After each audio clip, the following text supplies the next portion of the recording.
अथ श्रीनवमोऽध्यायः। मैं अर्धनारीश्वर के श्री विग्रह की निरंतर शरण लेता हूँ। उसका वर्ण बंदूक पुष्प और सुवर्ण के समान रक्त पीत मिश्रित है। वह अपनी भुजाओं में सुंदर अक्षमाला, पास, अंकुश और वरद मुद्रा धारण करता है। अर्धचंद्र उसका आभूषण है तथा वह 3 नेत्रों से सुशोभित है। राजा ने कहा, भगवान, आपने रक्त बीज के वध से संबंध रखने वाला देवी चरित्र का यह अद्भुत महात्म्य मुझे बतलाया। अब रक्त बीज के मारे जाने पर अत्यंत क्रोध में भरे हुए शुंभ और निशुंभ ने जो कर्म किया उसे मैं सुनना चाहता हूँ। ऋषि कहते हैं, राजन, युद्ध में रक्त बीज तथा अन्य दैत्यों के मारे जाने पर शुंभ और निशुंभ के क्रोध की सीमा न रही। अपनी विशाल सेना इस प्रकार मारी जाती देख निशुंभ अमरस में भरकर देवी की ओर दौड़ा। उसके साथ असुरों की प्रधान सेना थी। उसके आगे पीछे तथा पार्श्व भाग में बड़े बड़े असुर थे जो क्रोध से ओठ चबाते हुए देवी को मार डालने के लिए आए। महापराक्रमी शुंभ भी अपनी सेना के साथ मातृगणों से युद्ध करके क्रोधवश चंडिका को मारने के लिए आ पहुंचा। तब देवी के साथ शुंभ और निशुंभ का घोर संग्राम छिड़ गया। वे दोनों दैत्य मेघों की भांति बाणों की भयंकर वृष्टि कर रहे थे। उन दोनों के चलाए हुए बाणों को चंडिका ने अपने बाणों के समूह से तुरंत काट डाला और शस्त्र समूहों की वर्षा करके उन दोनों दैत्यपतियों के अंगों में भी चोट पहुंचाई। निशुंभ ने तीखी तलवार और चमकती हुई ढाल लेकर देवी के श्रेष्ठ वाहन सिंह के मस्तक पर प्रहार किया। अपने वाहन को चोट पहुंचने पर देवी ने क्षरप्र नामक बाण से निशुंभ की श्रेष्ठ तलवार तुरंत ही काट डाली और उसकी ढाल को भी, जिसमें 8 चांद जड़े थे, खंड खंड कर दिया। ढाल और तलवार के कट जाने पर उस असुर ने शक्ति चलाई, किंतु सामने आने पर देवी ने चक्र से उसके भी 2 टुकड़े कर दिए। अब तो निशुंभ क्रोध से जल उठा और उस दानव ने देवी को मारने के लिए सूल उठाया, किंतु देवी ने समीप आने पर उसे भी मुक्के से मारकर चूर्ण कर दिया। तब उसने गदा घुमाकर चंडी के ऊपर चलाई, परंतु वह भी देवी के त्रिशूल से कटकर भस्म हो गई।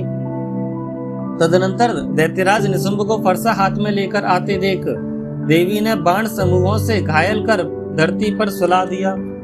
उस भयंकर पराक्रमी भाई निशुंभ के धाराशायी हो जाने पर शुंभ को बड़ा क्रोध हुआ और अंबिका का वध करने के लिए वह आगे बढ़ा। रथ पर बैठे बैठे ही उत्तम आयुधों से सुशोभित अपनी बड़ी बड़ी 8 अनुपम भुजाओं से समूचे आकाश को ढककर वह अद्भुत शोभा पाने लगा। उसे आते देख देवी ने शंख बजाया और धनुष की प्रत्यंचा का भी अत्यंत दुस्साहस शब्द किया। साथ ही अपने घंटे के शब्द से, जो समस्त दैत्य सैनिकों का तेज नष्ट करने वाला था, संपूर्ण दिशाओं को व्याप्त कर दिया।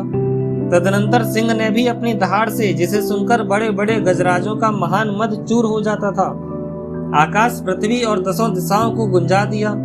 फिर काली ने आकाश में उछलकर अपने दोनों हाथों से पृथ्वी पर आघात किया। उससे ऐसा भयंकर शब्द हुआ जिससे पहले के सभी शब्द शांत हो गए। तत्पश्चात शिवदूती ने दैत्यों के लिए अमंगलजनक अट्टहास किया। इन शब्दों को सुनकर समस्त असुर थर्रा उठे, किंतु शुंभ को बड़ा क्रोध हुआ। उस समय देवी ने शुंभ को लक्ष्य करके कहा, ओ दुरात्मन, खड़ा रहे, खड़ा रहे। तभी आकाश में खड़े हुए देवता बोले, उठे, जय हो, जय हो। शुंभ ने वहां आकर ज्वालाओं से युक्त अत्यंत भयानक शक्ति चलाई। अग्निमय पर्वत के समान आती हुई उस शक्ति को देवी ने बड़े भारी लूके से दूर हटा दिया। उस समय शुंभ के सिंहनाद से तीनों लोक गूंज उठे।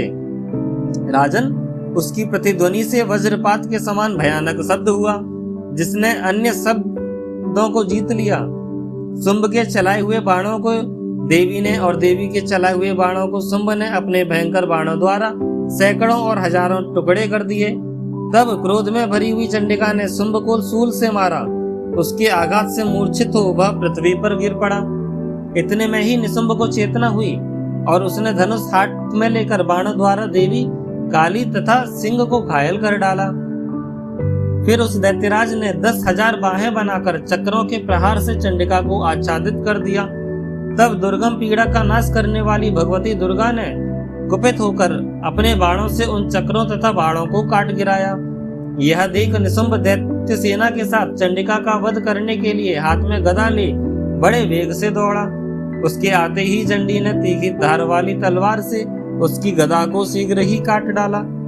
तब उसने सूल हाथ में ले लिया। देवताओं को पीड़ा देने वाले निशुंभ को सूल हाथ में लिए आते देख चंडिका ने वेग से चलाए हुए अपने सूल से उसकी छाती छेद डाली।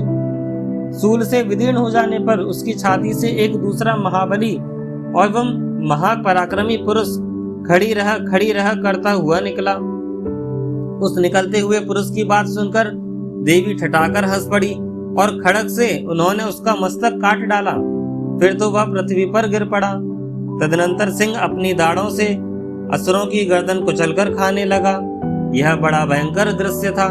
उधर काली तथा शिवदूती भी अन्य दैत्यों का भक्षण आरंभ किया। कौमारी की शक्ति विदीर्ण होकर कितने ही महादैत्य नष्ट हो गए। ब्रह्माणी के मंत्रपूत जल से निस्तेज होकर कितने ही बाघ खड़े हुए। कितने ही दैत्य माहेश्वरी के त्रिशूल से छिन्न भिन्न हो धाराशायी हो गए। वाराही के तुतून के आघात से कितनों का पृथ्वी पर कचूमर निकल गया। वैष्णवी ने भी अपने चक्र से दानवों के टुकड़े टुकड़े कर डाले। इंद्री के हाथ से छूटे हुए वज्र से भी कितने ही प्राणों से हाथ धो बैठे। कुछ असुर नष्ट हो गए, कुछ उस महायुद्ध से भाग गए तथा कितने ही काली शिवदूती तथा सिंह के ग्रास बन गए। इस प्रकार श्री मार्कंडेय पुराण में सावर्णिक मनवंतर की कथा के अंतर्गत देवी महात्म्य में निशुंभ वध नामक 9वां अध्याय पूरा हुआ। बोलो जगत जननी माँ जगदम्बा की जय।